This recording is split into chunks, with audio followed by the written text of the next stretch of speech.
देखिए, हम गद्य के खंड क में आसपाठ नाटक का अंश जो है उसको हम निरंतर पढ़ा रहे हैं। इसमें आज जो वीडियो डाली जा रही है उस वीडियो को पार्थो कार्य को जीवित वाहन। अब यहाँ पर थोड़ा सा हम आपको बताना चाहेंगे कि इस पाठ का नाम कार्य को जीवित वाहन क्यों रखा गया। कार्य को माने होता दयालु और जीवित वाहन विद्याधर जात का एक सर्प है। विद्याधर जात माने विद्वान, वो सर्प की श्रेणी में आते हैं, लेकिन सर्प की उच्च श्रेणी में आते हैं। यहाँ पर आपको 3 लोगों के चरित्र के बारे में हम बताएंगे। यहाँ पर चरित्र नंबर 1 है जीवित वाहन, और दूसरा चरित्र है गरुड़, और तीसरा चरित्र है शंखचूड़। अब यह कहानी पूरी इस तरह से है। एक विश्वसन नाम राजा है, उन राजा के यहाँ ये जीवित वाहन जो है यह मंत्री है, और मंत्री होने के कारण ये जो गरुड़ राज है, गरुड़ राज पक्षियों का राजा है, उसे सर्प के रूप में भोजन करना पड़ता है। तो सर्प के रूप में जब वो भोजन करता है तो पृथ्वी पर भोजन कम करता है, तमाम सर्पों को नष्ट कर देता है। इस नाते उस राजा के द्वारा या वहां पर यह व्यवस्था बना दी गई कि प्रत्येक परिवार से एक सर्प उसके भोजन के लिए प्रतिदिन जाया करेगा। यह कार्यक्रम चलता रहा। इस कार्यक्रम में आप एक नाम देख रहे हैं यहाँ पर जो शंखचूड़ लिखा गया है।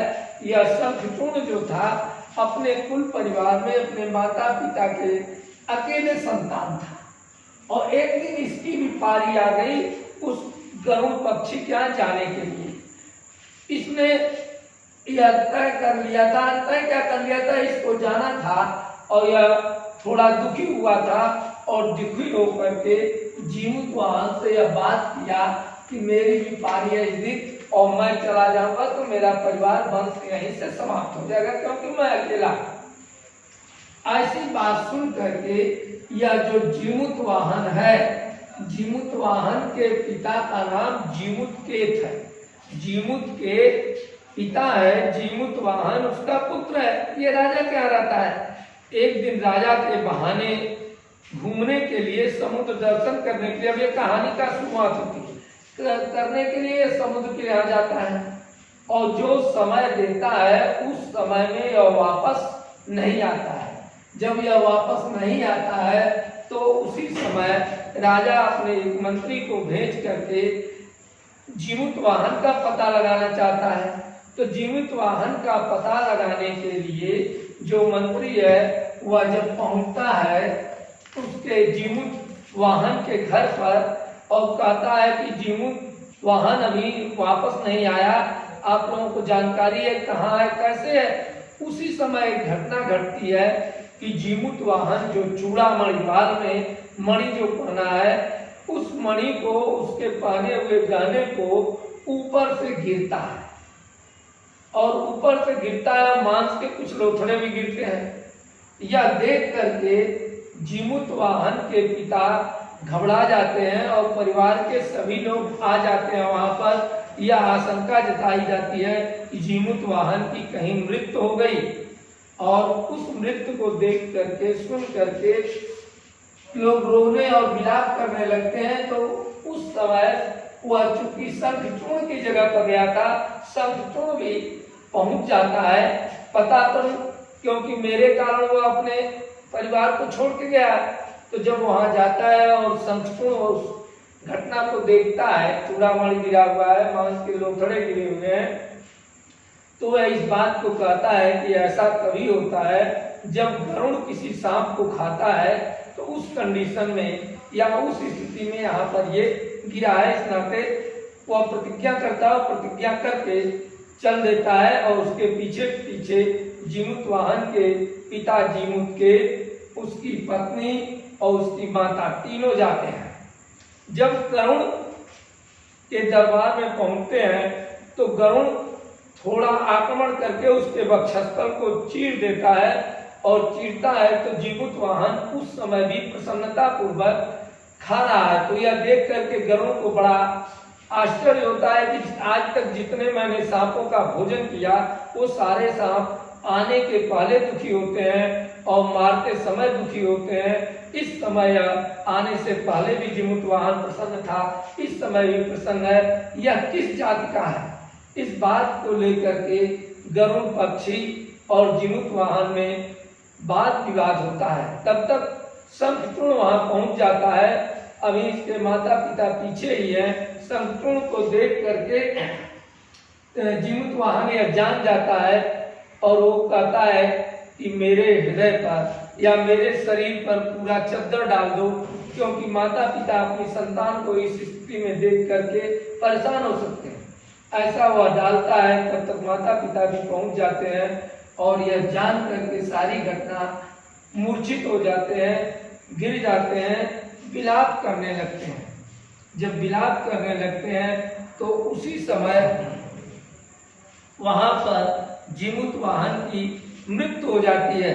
मृत्यु होने के बाद उसकी माता, जिमुतवाहन की माता भी सदाचारी, उदार, अच्छे स्वभाव वाली थी, जो स्वर्गलोक के लोकपाल है। लोकपाल आज भी होते हैं, जो कई प्रकार के लोक हैं, हजारों लोक हैं। इस स्वर्गलोक, सूर्यलोक, चंद्रलोक, देवलोक, नागलोक, इस तरह से लोक हैं। तो लोकपाल से उसने प्रार्थना किया और जब लोकपाल से प्रार्थना किया कि मेरे पुत्र को जीवित कर दिया जाए, तो उसी समय शंखचूर्ण ने यह उजागर किया कि मृत्यु तो मेरी होनी थी, मुझे आना। और गरुड़ से वो कहा कि तुम इसे जिंदा कर दो और उसके बदले मुझे भोजन के रूप में ग्रहण कर लो। यह देख करके लोकपालों ने प्रसन्न होकर के शंकर भगवान की पत्नी को यहाँ पर भेजा। पार्वती जी ने यहाँ आकर के सारे रहस्यों को देख करके और जान करके और गरुड़ की भी स्थिति को जान करके उन्होंने जिमुतवाहन को भी जिंदा कर दिया और उसके पूर्व भी जितने सर्प गए हुए थे या मृत्यु हुई थी उन सबको इस लोक में वापस कर दिया। सब मिलाकर के यही कहानी है। अब इस कहानी में 3 तरह के पात्र आपको निकले।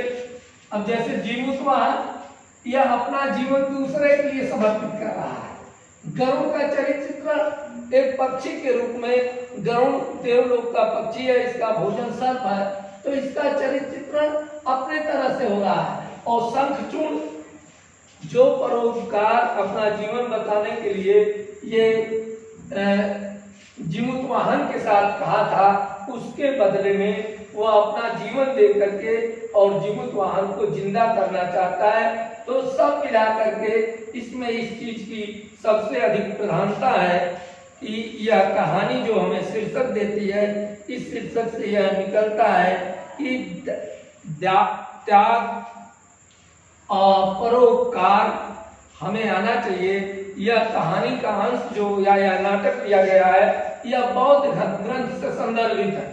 बौद्ध ग्रंथों में ऐसे नाटक लिखे जाते हैं जिससे मानव जीवन पर प्रभाव पड़े और यहाँ पर एक सर्प को दर्शा करके दिखाया गया है। तो ये सब मिला करके इसका सारांश रहा।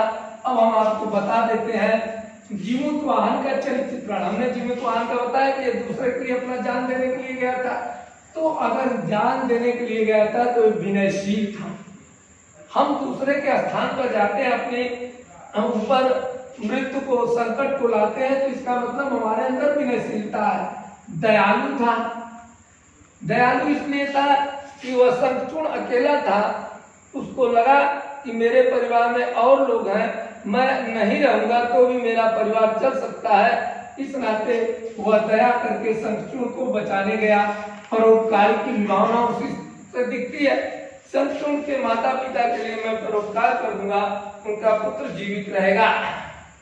चतुर भी है, क्योंकि अगर जाता रोते हुए जाता तो यह बात नहीं पूछता करूं और उसकी मृत्यु हो जाती, लेकिन वो हंसते गया। इससे हमें शीर्षक मिलता है, किसी काम को करने के समय हम मन में गिरा करके, मन से पूरे विचार करके अपने श्रम और चालाकी के द्वारा जाते हैं तो हमें काम में सफलता मिलती है। निर्भीक भी है, वह निडर होकर के गरुड़ के सामने गया था, इस नाते उसका एक पक्ष निर्भीक भी है और मातृ पितृभक्त है।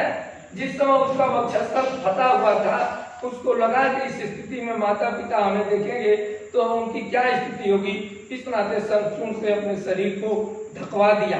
ये सारे गुण उसके अंदर पाए जाते हैं। इन हेडिंगों को देख करके आप हेडिंग वाइज भी लिख सकते हैं और हमने जैसे बताया वैसे लिख सकते हैं। गरुड़ का चरित्र, अब आप उसको तो जान लिए, वाहन को, जीमूत वाहन को, वह विद्या जाति का एक धूमकेतु का पुत्र है, उसकी पत्नी का नाम बलवती है।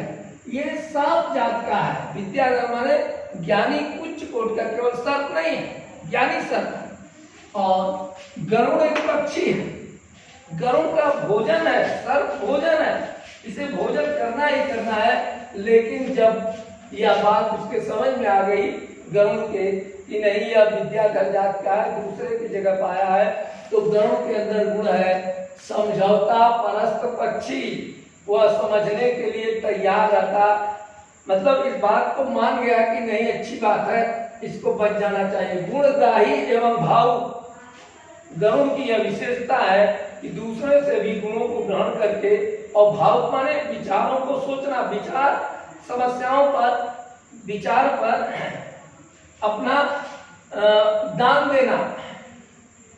क्षमा प्राण एवं दयालु, उसने क्षमा कर दिया, शंखचूर्ण को भी क्षमा किया, अपने भूख को भी मिटाने के लिए इसका भी जीवन छोड़ दिया। इस तरह से दयालु है।